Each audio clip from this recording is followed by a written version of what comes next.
Welcome back to another episode of Relatively Damaged Live. My name is Angela. And I'm Kat. The live shows are currently streamed on Mondays to Facebook, Twitch, YouTube, Twitter, and I'm not sure, somewhere else. I feel like there's somewhere else. To Kat's channels, to my channels. So just remember to follow and subscribe and share with your friends if you like what we're talking about. On Mondays, Kat and I generally talk about topics that we find interesting for about 30 minutes.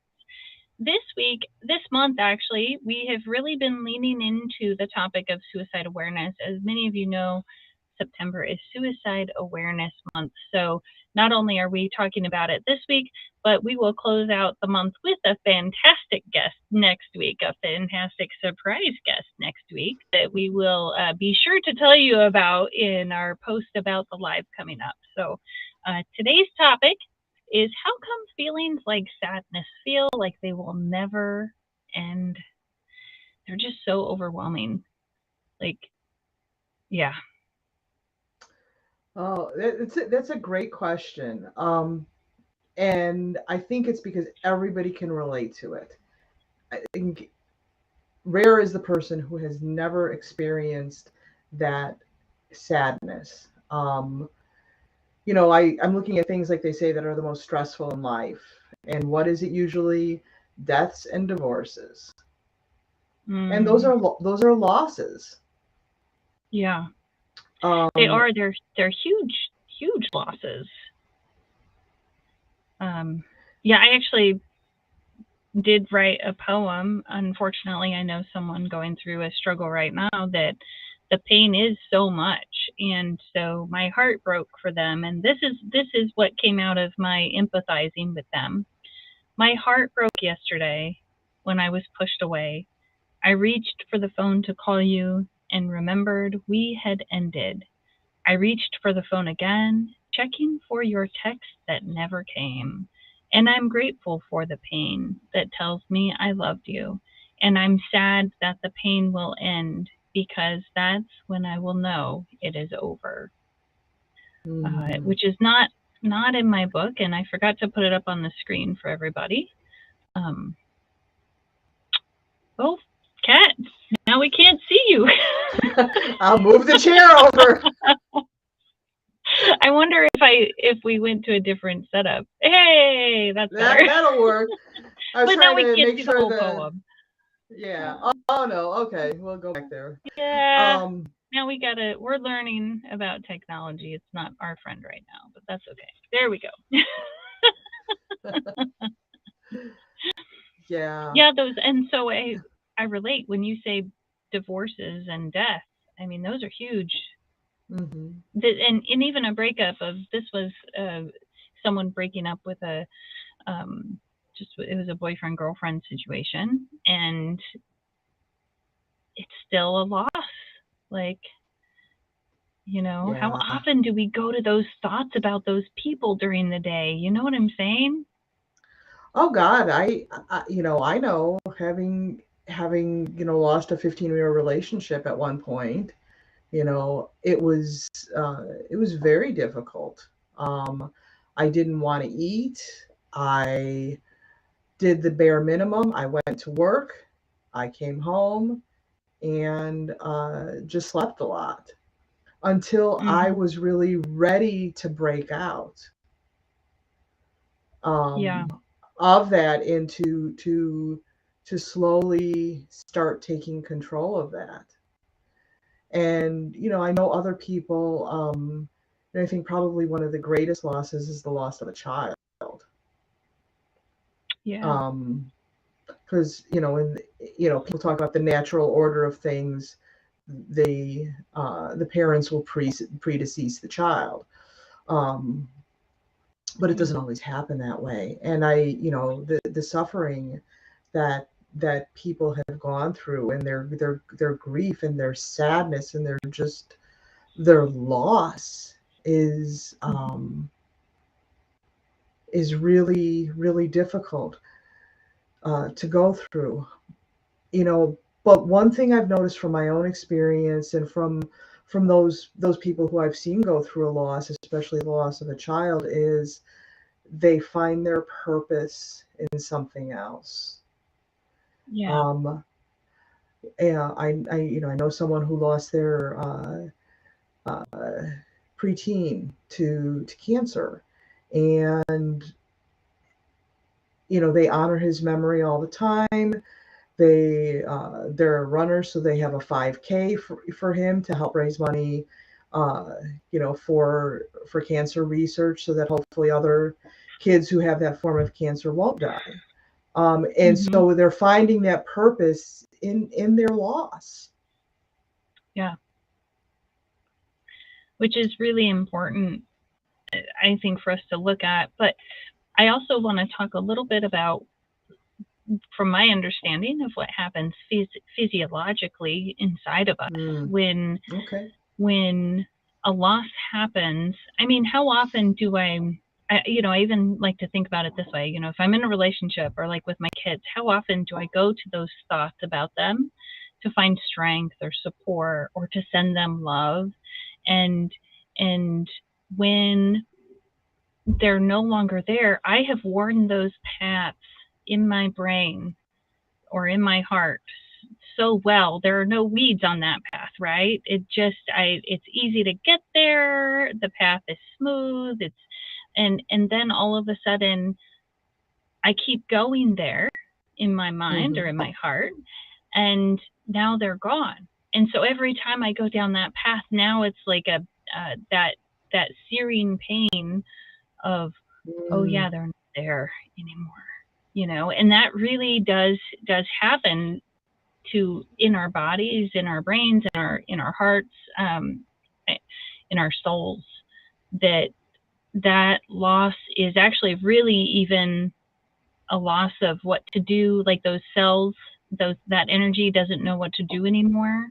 hmm. Um, there's a whole physiological breakdown. I know that much, and I'm not really good at articulating that at this point in time because I didn't go back and study over it before today's Hmm. podcast. But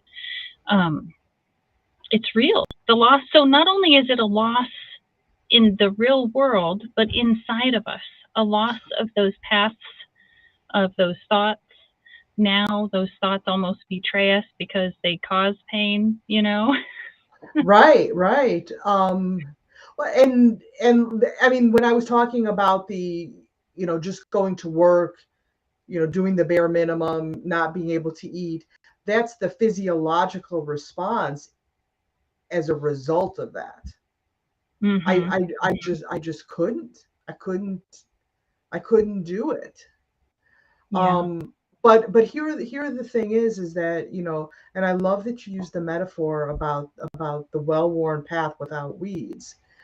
The weeds start to grow up there, but we find Mhm. other paths.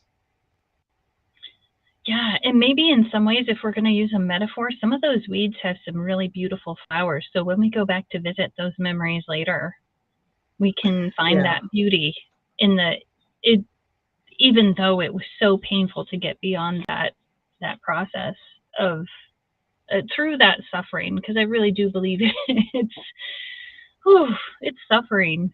It's It is yeah, definitely suffering. Um, but you know, that loss is so immediate, and you're like, what am I going to do? This you know, this person, this, whatever. It could be a job, it could be leaving an organization, um, yeah, because it often becomes such a big identity. I mean, I know a lot of people struggling with the church, for example.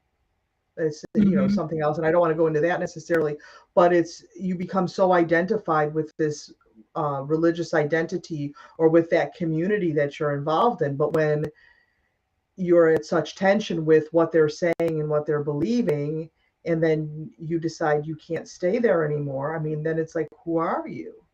And what is everything that you believe? I mean, it's almost in those cases, a lot of it's an identity crisis. And sometimes when we put put that identity. Well, if I am the spouse of this person, I am you know a a lawyer, a librarian, whatever. You put that identity as part of yourself. And I mean, that's the other kind of aspect of it. We are whole within ourselves.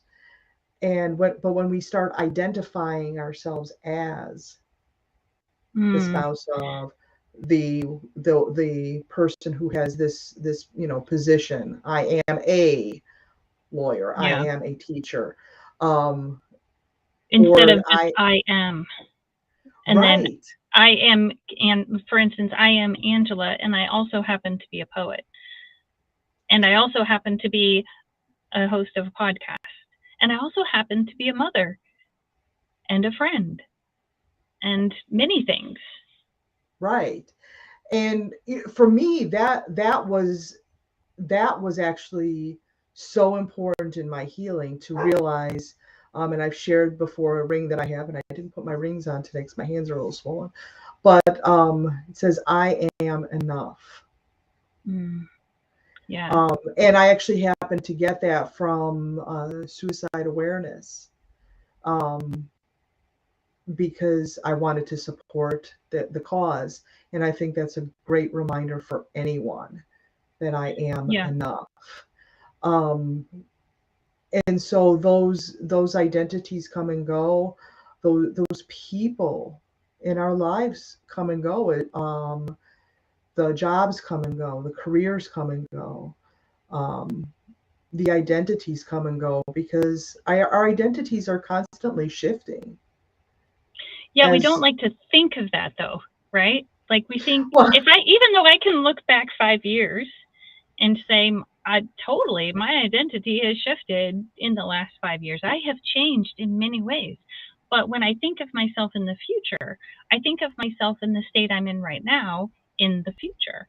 And I don't think of hmm the possibility of that change. In fact, if anything, sometimes if I'm trying to change, it becomes overwhelming to think of the possibility that I might be different in in another year or two. Isn't that interesting? But I can look back and be yeah, totally cool with it. right. Funny, I hadn't thought of that before, but yeah. Leave Um, it to me.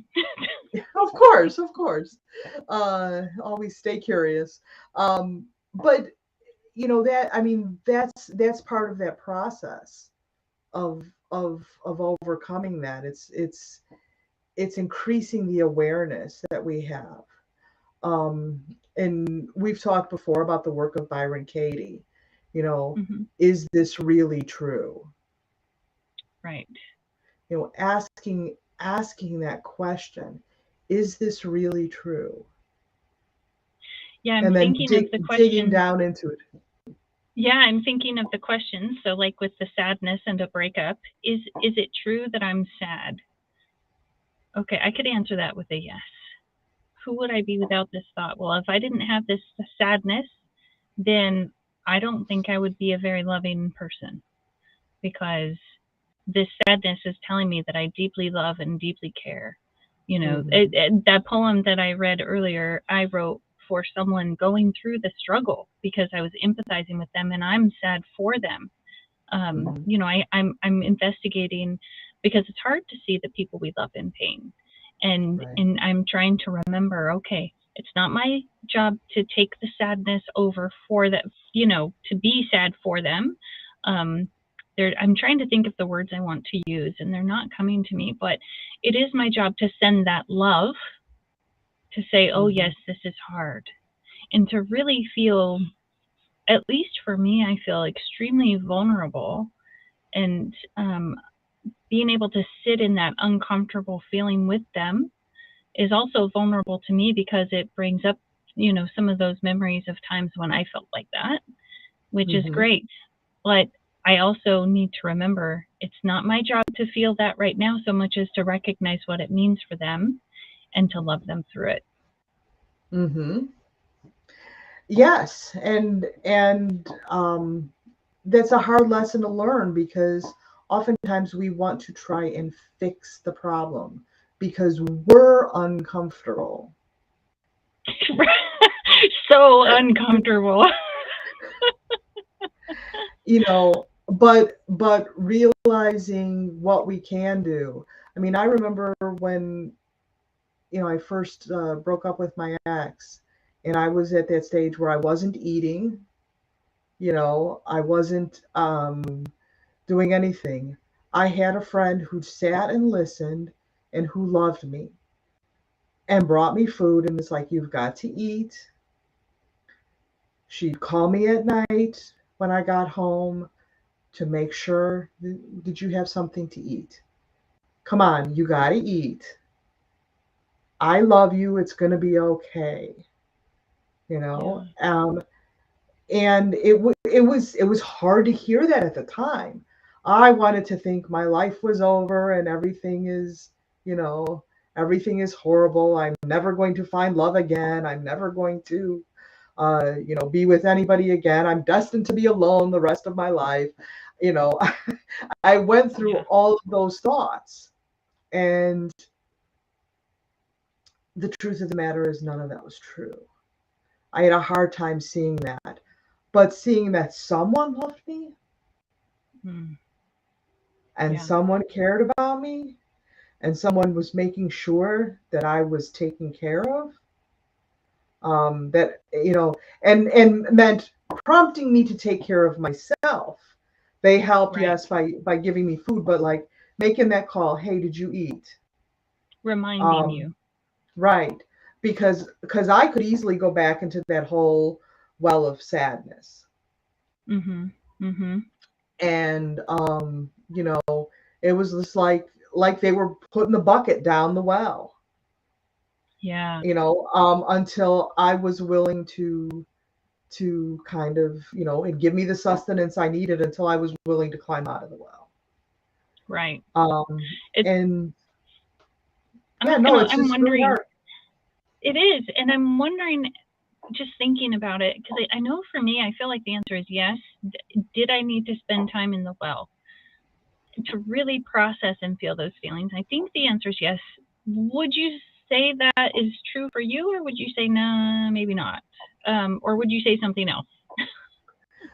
you know I I think I didn't have a lot of tools really to go through it and to process that. So I was really down there, and it took a while to get that, and to kind of realize and to develop those tools. Mm-hmm. And I look at young people, and especially teenagers and things like that, and they have a boyfriend and they or a girlfriend, and they break up and they think their life is over. It's the worst thing, because they usually don't have experience of loss, and they also, uh, I think we fail as a society to teach people I am enough. Yeah. In fact, that you're reminding me, I need to repost that. The little blurb that that we have that says, "I am, and because I am, that is enough." Because or I think actually the one I posted was, "You are, and because you are, that is enough." Because I think that Yes. might be a really important reminder to a lot of people, especially during Suicide Awareness Month, that because they are, that's enough. And Hmm. and sometimes it's really hard to remember that, especially I think in the midst of pain and suffering, especially when we want to be held or rocked, which is the poem I brought from the book today. Let me just go ahead and get it up here for us. It should be here any second because I know what I'm doing. Not.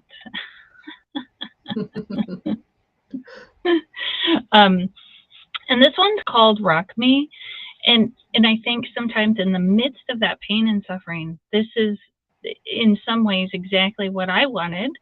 Uh, because this is actually, I believe I wrote this when I was in the midst of pain and suffering, and this is what I wanted. Someone please rock me in your arms. I just want someone to love me. What happened when I was little, I don't know, but I just want to be rocked in your arms. No security have I to feel safe, no time for you to love me today. Please, won't you rock me just one more time?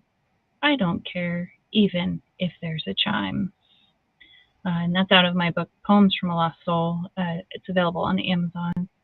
Um, but yeah, sometimes I think we just want to be held. We just want to know it's going to be better. Um, at Yeah, least for me, in definitely. that Oh, suffering. Oh, I just kicked the camera stand. It's true. I mean, I was sitting here talking about the breakup, and I I was recalling it. So in my memory, I was bringing that, and it brought a little bit of a tear to my eye, yeah, um, because I'm remembering that pain, and I think that's the other thing that we can um, bring to it when someone comes with us is bring our own pain, not to necessarily share with them, but right. to empathize with them. Yeah, because there's nothing worse when someone comes in and they're like, well, this happened to me and this happened to me. And, because this happened to me, you're going to make it, and it becomes all about them and no longer about sitting with me in that pain and just empathizing with what Exactly. it's like to be there. It almost cheapens the experience and takes away, I think for me, the ability to process. So it's been interesting as I walk beside um, the person who had this breakup and just sit in the feeling. And again, it's just super uncomfortable. Um, and I'm so lucky that I get to love, you Yeah. know, that I get to remind them that they are loved. hmm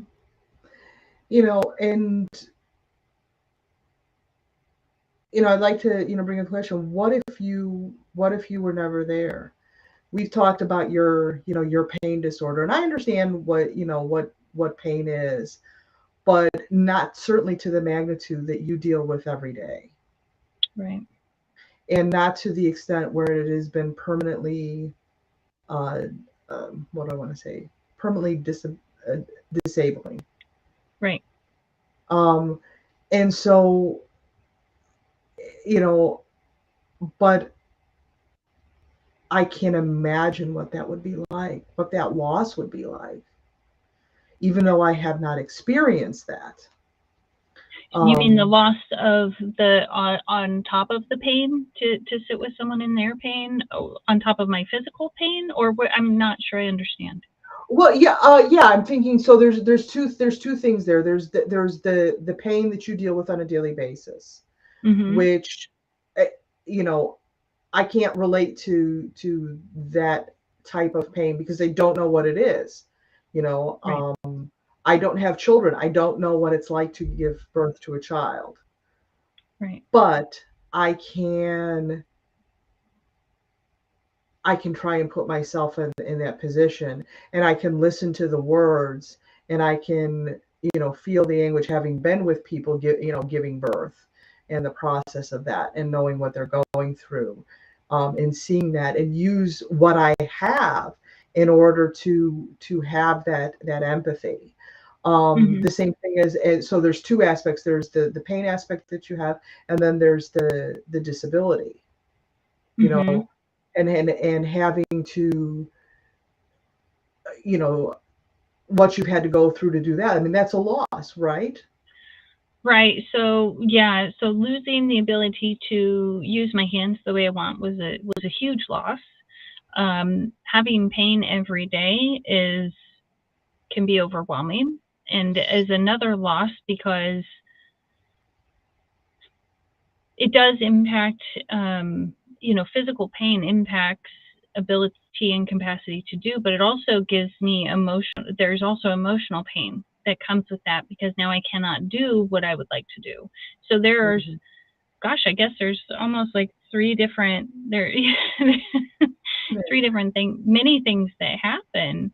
And so, the physical, the emotional, and then the lack of ability to use my hands or walk as far as I want to, those are all losses, and they all create some pain. I would say the physical pain is tremendous, but gaining insight into how to address the emotional pain that comes with all of those losses is probably the most important to learn and to grow with. I hope that makes sense.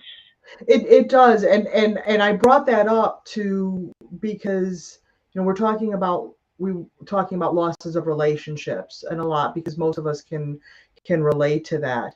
And I think there are just some losses that are never going to get better. But I think you address the important thing is, yes, the physical ability is lost. The pain is there and it is constant. But the emotional aspect of it is what you could address and what you had power over. Right, and surrounding myself with people who were willing to be supportive and that were safe, because there's nothing worse than not being having capacity and then having someone in your life that says, "Oh, that's not real," or you can do more than you're doing, and they really don't know. Maybe it's what they want and what makes them the most comfortable, I think, when they're saying things like that. But the most important was the people who supported me and who give me the assistance that I do need so that I can be successful. I think a lot of people get this idea that people with disabilities just want to sit at home and collect a check, and I can tell you that is way, way, way, way far from the truth. If anything, we want, at least my experience. Thanks, Becky. Becky says she loves our discussion. My experience is that all of the people I know, all of the people that I've met that have disabilities, want to give back, and so we need to make it possible. And even in that, but we also, because there were points in time during my process, the loss was so devastating that I absolutely could not see. I could not give back to society because I was processing this tremendous loss of the lack of ability to use my hands in the way that the only way I knew how, and I didn't know how to ask for help because I didn't know what I needed. So it's like there was this huge transition period that took a long, long time for me to even understand what I needed. And I think we need to give grace in those moments and trust that that person is on a journey to better understand themselves and to get to the next step. And if we can just love them through that struggle, that is one of the most important things we can do, is just love them the best we can. Thank you for that. And that's exactly where it was. No matter if it is a breakup or a life-changing struggle, is to listen and to love. Yeah, for sure. Well, it's been almost 30 minutes. And what a great ending. Spread love. That's what we say. That'll be our takeaway from today. Spread love. Spread love. All right. Maybe, or take that person, like in the Rock Me poem, take them into your heart and imagine rocking them and sending them that love.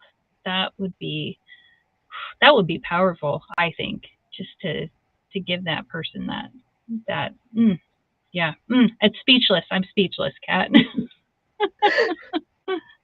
Yeah, I am too. I just love that kind of image of just rocking them. Definitely. Well, I do want to point out, everybody, that Kat has a new background. She does have her own show now, Breaking the Lens of Bias. You can find her, I think you're on YouTube and Facebook, definitely on Facebook under Breaking the Lens of Bias. There's a group or a Yes, page. Is it a page or a yes. group? I'm trying to It remember. is a page, and Okay. it is the first episode will be out this week. I haven't decided the day, but I will let everyone know on my personal page and on the Breaking the Lens of Bias page.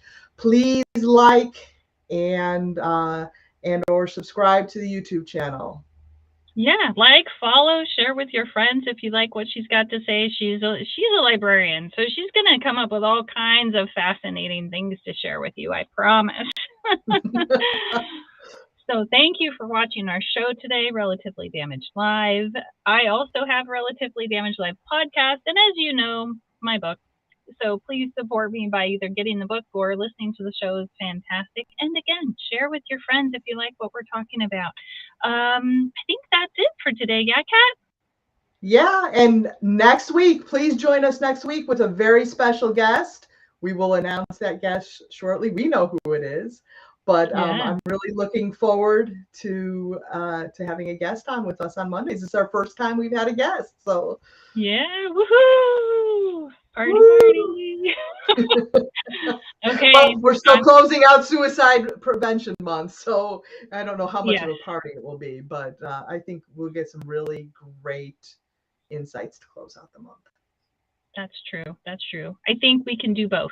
I think we can have fun and talk about suicide awareness in such a way that we can share that message with so many people, because we'll be able to do it in a way, hopefully, that it will reach them, um, in maybe a way that it hasn't reached them before. I don't know. Let's just go with it. We'll see what happens. Okay. I'm going to close it out. I'm Angela. And I'm Kat. We'll see you next time. Yeah. Okay. See you later. Bye.